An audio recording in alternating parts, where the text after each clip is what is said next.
But first, stuck on the highway with nowhere to go. We're hearing from drivers who were caught in the I-5 shutdown after a pro-Palestine rally blocked parts of the highway for hours. Thanks for joining us for the news at 10. I'm Nia Wong. It truly was a traffic nightmare, snarling northbound traffic and creating a backup between 3 to 6 miles. Fox 13's Dave Detling has been covering the protest since it started earlier this afternoon. He joins us live over I-5 with more tonight. Good evening, Nia. Well, drivers say those who were stuck in traffic miles out could see the city skyline, but they had no way of getting to where they needed to go. That is, until the protesters eventually cleared this stretch of road along I-5 around 5 p.m. 12 abandoned cars, all ticketed and towed. It was the aftermath of a pro-Palestine protest that shut down northbound lanes of I-5 for hours Saturday. Protesters took to the highway after cutting a hole in a fence. They made their voices heard from I-5 near Denny Way and East Pine.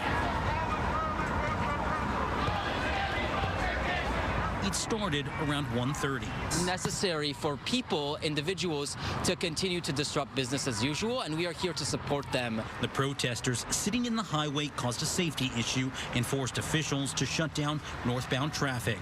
It left drivers stuck looking at brake lights for hours. At first we thought it was definitely an accident, but then we saw some of the pictures of the blockage, and that kind of made me think, yeah, we're not really going to be going anywhere anytime soon. And we haven't. It's been 2 hours. What was supposed to be a 15-minute drive from SeaTac to Northgate left Lindsay Kosaki idling on I-5 with fellow drivers for hours on end. It's kind of gotten a bit stressful and kind of tense between some of the cars. There's a little bit of honking, not a whole lot, but it's just very slow. At its worst, WashDOT said the backup spanned 6 miles. For onlookers like Teresa, she said watching the protesters take over the highway was just plain dangerous. There's people that have medical issues, they had places to go, and these people disrupted all of that.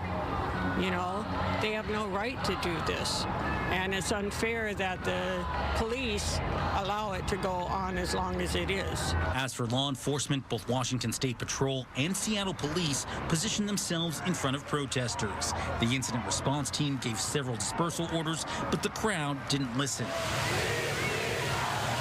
It wasn't until the rain and hail set in that the protesters abandoned their posts. I don't think it's the most appropriate way, honestly. There could be other things like going to City Hall and having a peaceful demonstration.